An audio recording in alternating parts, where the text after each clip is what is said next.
오늘 말씀은 비우고 채우는 삶, 비우고 채우는 삶입니다.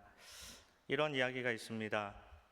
두 사람의 양도둑이 있었는데 양을 훔쳐간 사람에게는 이마에 양도둑의 약자인 ST, 쉽디프라는 낙인을 찍었습니다. 일생 동안 다른 곳에서도 양도둑질을 하지 못하도록 그런 낙인을 찍었던 것입니다. 두 사람이 그렇게 이마에 낙인을 찍힌 채 살아갑니다. 한 사람은 이제 다른 곳으로 도망을 갑니다. 끝까지 회개하지 않고 계속해서 잘못된 행동을 합니다. 그런데 한 사람은 그 마을에 남아서 불행한 일이 생기는 사람들이 있으면 도와주고, 또 슬퍼하는 사람들 옆에 함께 있어주고, 또 죽음의 위기에 처한 사람, 또 매맞을 위기에 어려움에 처한 사람 옆에서 항상 그들을 도와줍니다.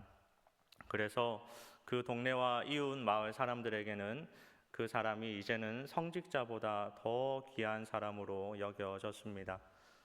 그리고 세월이 지났습니다. 그에게 낙인을 찍었던 모든 당시 사람들이 다 세상을 떠납니다. 이제는 그들의 2세만 남았습니다. 그런데 이 낙인 찍힌 사람만은 오랫동안 살게 됩니다. 2세들이 자라서 그 할아버지를 존경하고 학교 입학식에는 의뢰의 혼사를 하는 유명한 사람이 되었습니다.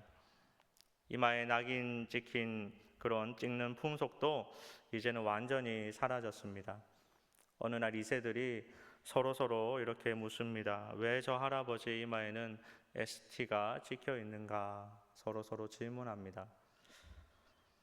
양도둑의 약자 쉽디프 ST, 그리고 성인의 약자 세인트의 약자가 같기 때문에 서로 말하기를 너무나도 그분이 거룩하기 때문에, 너무나도 그분이 성자 같기 때문에 ST라는 약자를 찍고 있는 것이다 라고 서로 이야기를 했다는 것입니다. 도둑이 이제는 성인이 되었습니다.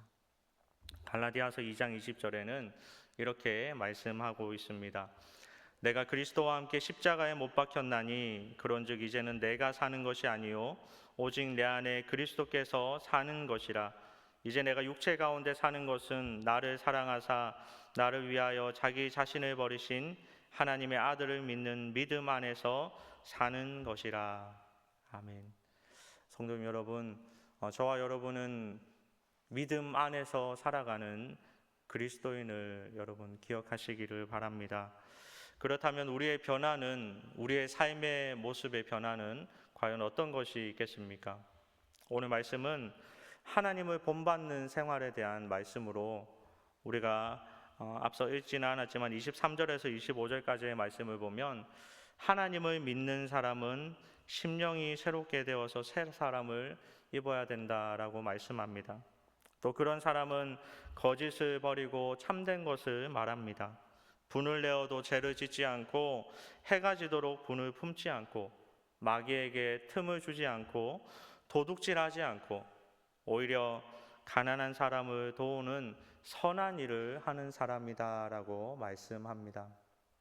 그리고 오늘 말씀은 하나님의 성령을 근심하게 하지 말라라고 말씀을 하고 있습니다. 하나님의 성령을 근심하게 하지 말라. 성도 여러분, 여러분은 어떤 자리에 가면 불편하십니까? 어떤 자리에 가면 근심이 있습니까? 그리고 또 여러분들은 어떤 말을 들을 때 불편하십니까? 어떤 말들이 가득할 때 근심이 있습니까? 나랑 맞지 않는 자리에, 나랑 맞지 않는 말들이 가득할 때 그 자리가 어색하고 불편하고 근심하게 되는 것입니다. 고린도전서 3장 16절에는 이렇게 말씀합니다.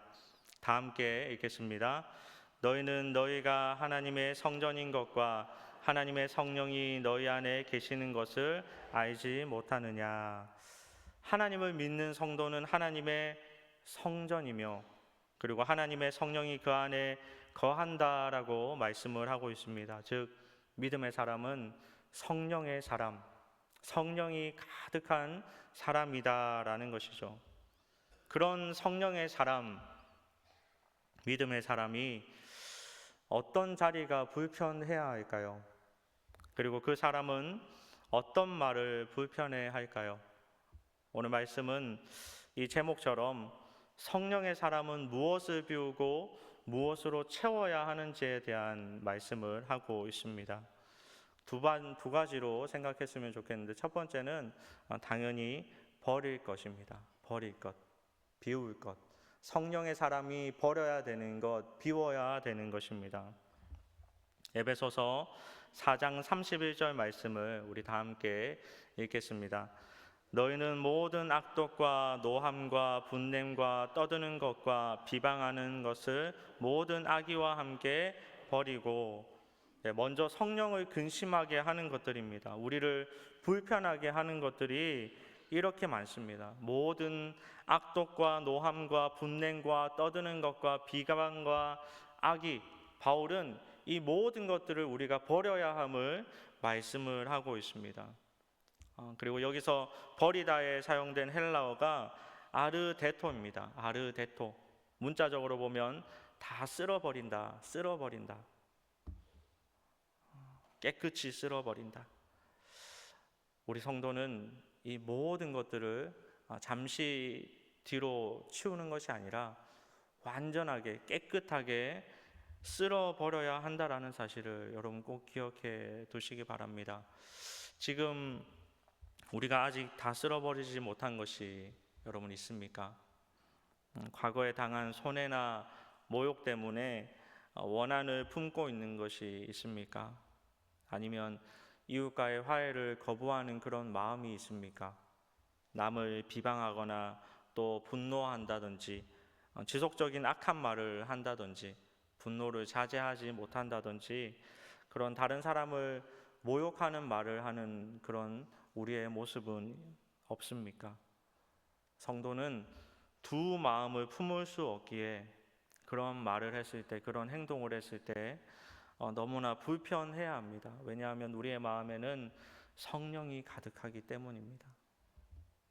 그래서 그것들을 혹시나 우리의 입술에 나올 때, 우리 행동으로 나올 때마다 그 말과 행동과 생각들을 거부하고 근심해야 한다라는 것이죠. 그런데 그것이 여러분 쉽지가 않습니다. 저도 쉽지가 않은 것 같아요. 그래서 오늘 말씀 성경에는 우리가 어떤 기도를 드려야 되는지도 잘 말씀해 주고 있습니다. 시편 51편 10절 말씀을 우리 다 함께 읽겠습니다. 시편 51편 10절. 하나님이여 내 속에 정한 마음을 창조하시고 내 안에 정직한 영을 새롭게 하소서. 우리 한 번 더 읽을까요? 하나님이여 내 속에 정한 마음을 창조하시고 내 안에 정직한 영을 새롭게 하소서. 아멘.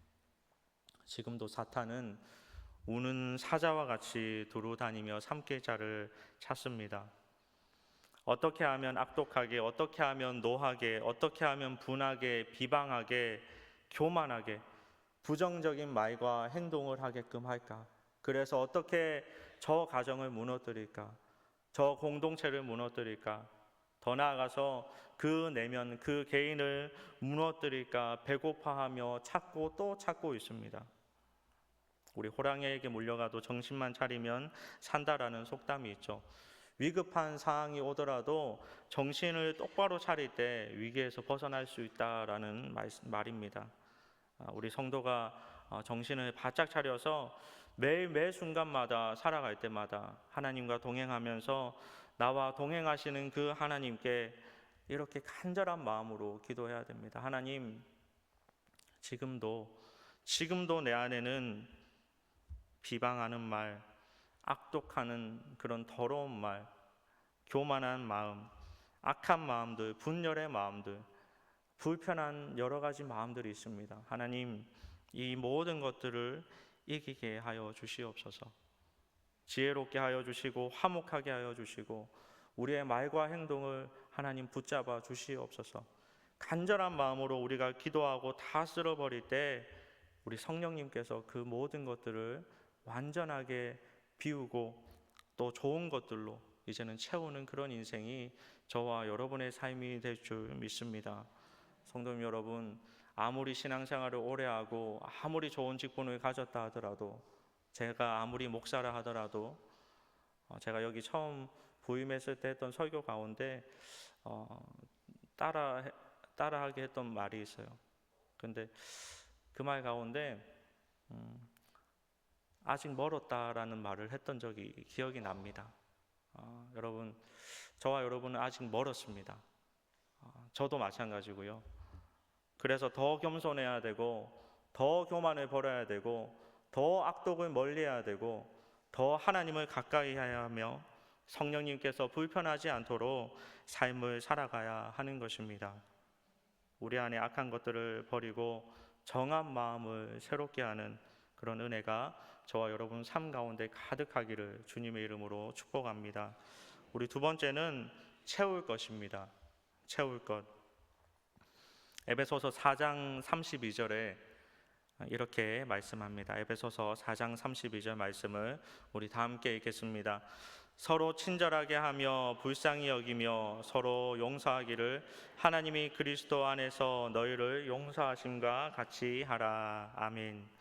이 말씀을 보면 앞서 읽었던 31절 말씀과는 반대되는 말씀입니다.